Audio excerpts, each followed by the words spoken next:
prepare yourself.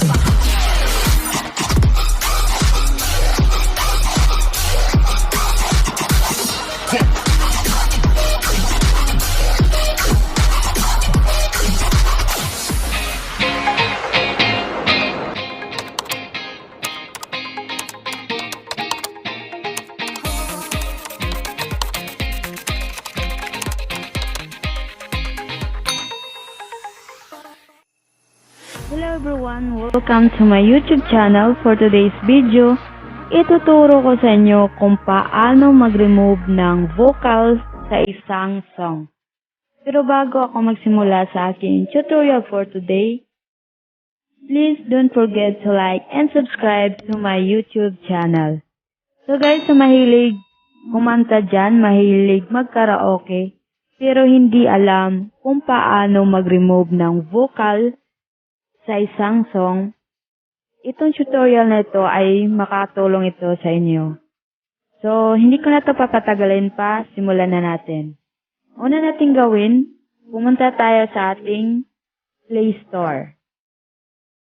Ayan. And then, i-search natin dyan, Split Hit. Ayan. Song Split Hit. And then, i-install nyo yan. Then, ako kasi tapos ko na siyang i-install, i-open ko na siya. Ayan. So, sobrang dali lang masyado dito mag-alis ng vocals. So, sa baba, may makikita tayong ditong demo songs and local songs. So, dito tayo sa local song. Ayan, pindutin lang natin yan. And then, dyan, so, dalawa lang kasi yung music ko dito sa cellphone ko.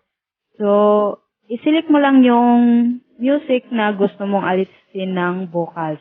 So, itong, halimbawa lang itong, awit ni Angeline Quinto. So, yan. Pindutin mo lang yon yung kanta na gusto mong alisin ng vocals. Ayan. Maghintay lang tayo. So, dito guys, ko lang siya, i-skip ko siya konti para doon lang siya sa bandang umawit na si Angeline Quinto para marinig nyo yung pag-awit niya. And then, pagkatapos, alisan na natin ng vocals. Awitin kong ito, nahanda akong magbago para lamang sa iyo lahat ay aking. So, yan guys, narinig natin yung boses ni Angeline Quinto. Para alisin yung boses ni Angeline Quinto, ang gawin lang natin, yung may vocals dyan. Ayan. Then, ibaba lang natin to. Ayan. So, yan guys, wala na yung wala na yung vocals. So, itry natin i-play. So, ayan. So, ganyan lang guys. Wala na yung vocals. Ito na lang mga instrument ang naiwan.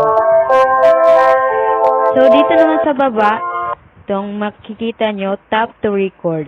So, kung gusto nyo ding mag-record habang piniplay itong mga instrument sa taas, pwede nyo po yung sabayan habang naka-record.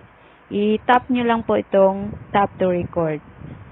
So pagkatapos nyan guys, may makikita kayo ditong save sa taas. So, pindutin lang natin yan kung gusto nyo nang i-save. Ayan.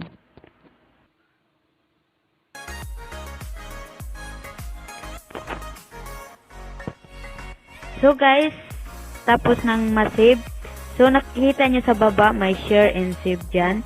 So, sa pinakababa, may makita kayang 1 free song per day. Ibig sabihin nun, guys, sa isang araw, kaysa lang po tayong maka-remove ng vocals sa isang song. So, ayan, i-ano na natin siya, i-save na natin.